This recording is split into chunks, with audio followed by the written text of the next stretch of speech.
Before we start the proceedings of my session, I'd like to inform all of you that I'm a person with blindness.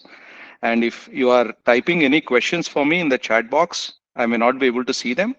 However, I have my colleague, Mr. Rakesh Krishnan, along with us on this session, who will read those out for me and I'll address them for you. Our firm, Banana IP Councils, started out of IIM Bangalore's entrepreneurship cell in 2004. And at that point of time, the number of firms in India that were offering intellectual property services with technology specialization were rare. And so we started to bridge this gap in the market. And today we have emerged as a firm that provides IP services with high technology specialization. By virtue of being at the entrepreneurship cell at IIMB, and thereafter, in the context of our technology specialization, we've had the opportunity of working with many technology driven startups. Some of them have succeeded greatly, while many have failed. And through these successes and failures of startups, we have learned many things. And in the next 20 minutes, I will share some of those learnings with all of you during this session. To start with, I'd like to ask all of you a very simple question. What do you think intellectual property protects? Professor Gopal Rao actually referred to intellectual property at multiple times. He in fact pointed out that taking knowledge to market requires IP protection. And therefore, I thought before getting into the nuances of intellectual property, it would be important for us to be on the same page about what IP actually protects. My colleague Rakesh will share a link with you in the chat box. You can click on it and answer this question. I'll give you around 45 seconds to respond to this. And then Mr. Rakesh will read out the results for my benefit and we'll proceed thereafter. I'll go ahead and read out the results. 85% have selected all of the above, which includes inventions, works of authorship, product designs, brands, and rest 15% have selected works of authorship. Thanks a lot for your responses. So as the majority of you have selected, intellectual property protects all of these things. Normally, when you say you have intellectual property, the initial response that most people give is that they have patents. However, intellectual property is not just about patents. Intellectual property protects different products of the mind or intellect. And your product of the mind or intellect can manifest in the form of inventions. Product of the mind can manifest in the form of new and aesthetic design for a product. It can manifest in the form of a brand for your business. It can also manifest in the form of works of authorship or expressions, creative expressions. So intellectual property protects all these. In fact, there are more than 15 different forms of intellectual property that exist today, and all of them combined together are referred to as intellectual property. I have selected 5 of them, which are mostly important for most startups. The first form of intellectual property, which is very important for tech-driven startups, is patents. It protects inventions. Then designs are also important for tech-driven startups. Designs protect aesthetic look and feel of a product. Then trademarks, which protect brands or marks used in business, which could be word, logo, shape, color, or any kind of representation that is applied to a business. Then you have copyrights that protects creative expressions or works of art, and you have trade secrets that protect information that is maintained confidential. Now, when you say that you have intellectual property, you could be having one of these or more than one of these. Normally, every startup has more than one. So it is important for you to understand that when you refer to intellectual property, when you are starting a company and you're referring to intellectual property, you are referring to either one of these or more than one of these. And more often than not, you have at least one of these. Okay, for example, when you start a company, you will obviously give a name for your company, and that name will be your trademark. So every company has IP in the form of trademarks. Now, if you are a technology driven company that has developed a new product or created a unique service, you may have something in the form of patent. You may also have something in the form of copyrights. If your product has a unique look and feel, you may also have a design. So when you say intellectual property, it would, once again, I'm reiterating, mean either one of these or a combination of different of these. Now, what is the value of intellectual property for a startup, or for that matter, for any business? Intellectual property is like any other business tool. As Professor Gopal Rao was pointing out, in order to succeed in the market, you need to create something unique in the market. And that uniqueness can be afforded to your product or service that you have come up with through intellectual property. So, what does intellectual property do? It gives you ownership of something unique that you have created.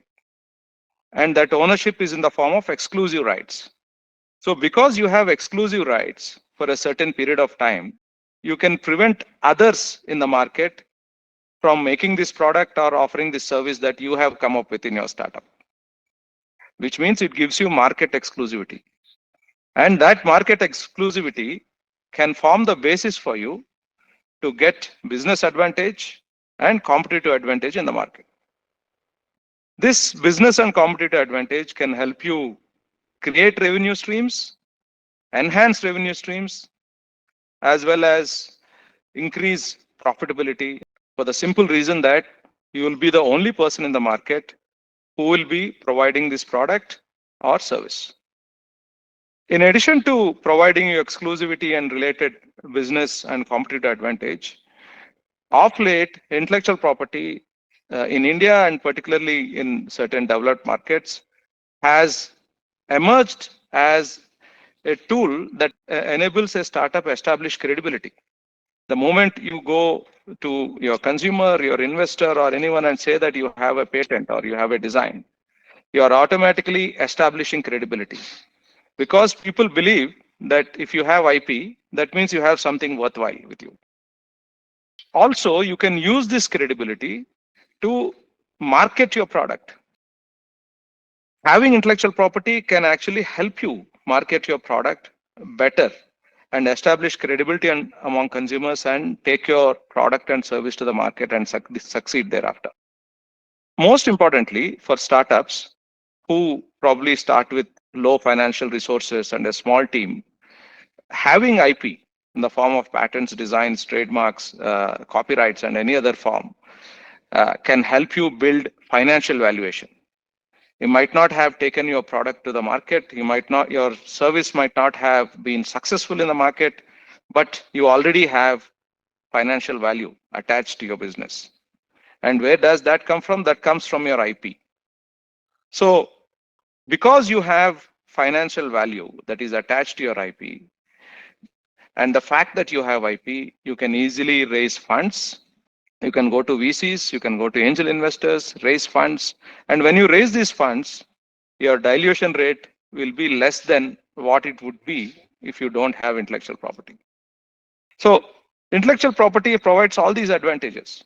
Now, if you have developed something and you are not able to exploit it fully, you can also give it to somebody else, license it out, and make money through that means. So all these different advantages or different options that intellectual property provides as a tool for businesses enables a startup or provides the startup the foundation to succeed in the market, grow, and exit successfully. Now, what are startups in India doing about intellectual property? If you look at the number of patents being filed by startups, we have data from 2018-19 to 2022-23. The number of patents in 2018-19 were around 800. They increased to 1,500. It's a decent increase, but not substantial. Because if you look at the number of patent filings by startups compared to the total number of filings in our country, the percentage is less than 3%. If you look at the numbers on the next slide, you will see that we have come some good distance. We have made some good progress in the last 20 years from 2002, 2003 to 2022, 23. But these numbers are not like path breaking or anything. They are good and they are confidence building, but they only say that we have great potential. So if you look at countries like China, China files in China 1.1 million plus patents are filed every year. In US, 600,000 plus patents are filed every year. We are yet to touch the 1 lakh number. I'm assuming that we'll touch that number in the next 2-3 years, and hopefully startups will contribute to this number. Now, irrespective of whether startups contribute to these numbers or not, what these numbers mean is that startups have to contend with this IP. So if you are starting a company in India, you need to contend with the fact that there are so many people filing for patents, so many people filing for designs, number of people filing for trademarks. And if you touch any of their IP, you could be under significant risk. In other words, while protecting your IP and gaining all those advantages we spoke about earlier is important, it is also important for a startup to understand that there could be certain amount of risks that can come from IP, and those risks have to be duly addressed. And if you do not address those risks, that can result in failure of your startup. Now, why are the numbers with respect to startups not very high? What are some of the pain points from the startup perspective when you look at intellectual property? So let's do a short poll here to see what you feel. And then I'll explain to you some of our experiences on why this is the case. Rakesh, can you please share the second poll? So 50% of the participants have selected the option lack of IP knowledge. 18% have selected high cost of IP protection. 18% have again selected IP process complexity. And 9% have selected finding the right IP partner. And 4% have selected enforcement of IP rights. Okay, that's a very interesting spread.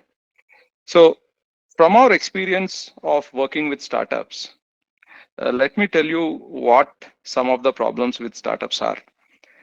Broadly, based on our experience, we classify startups, or we have classified startups into 3 categories. First category of startups are uninformed startups.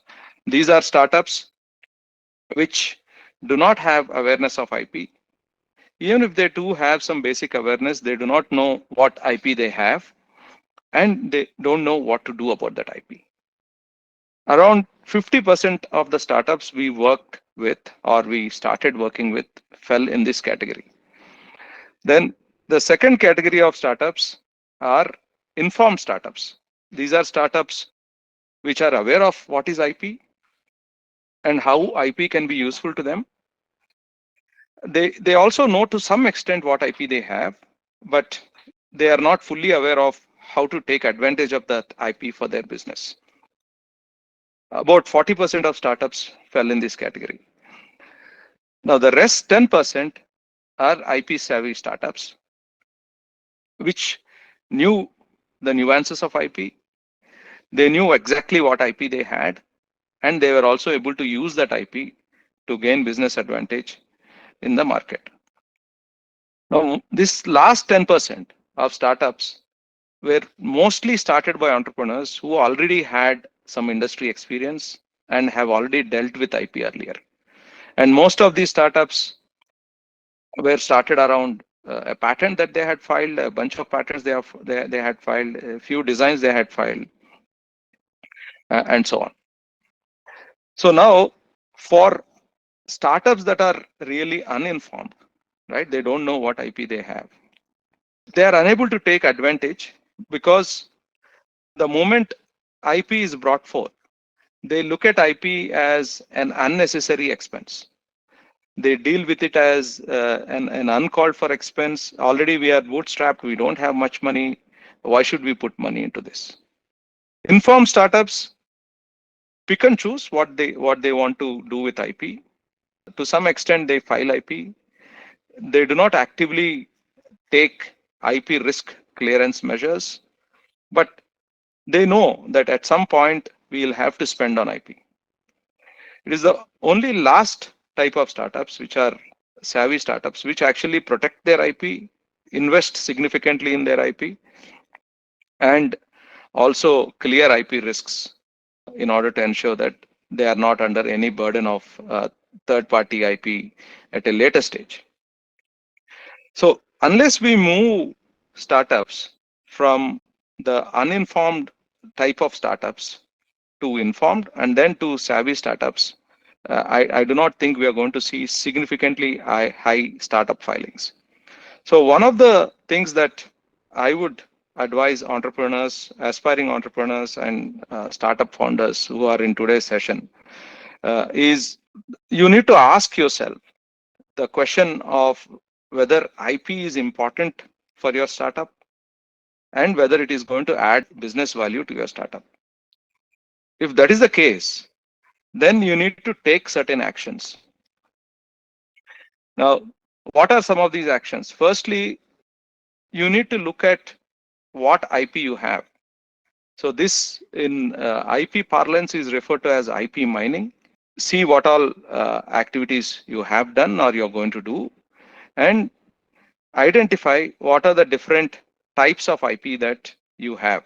So if you have developed an invention based on which you have started your company, that's a type of IP. If you have created a new design for your product, then that's a type of IP.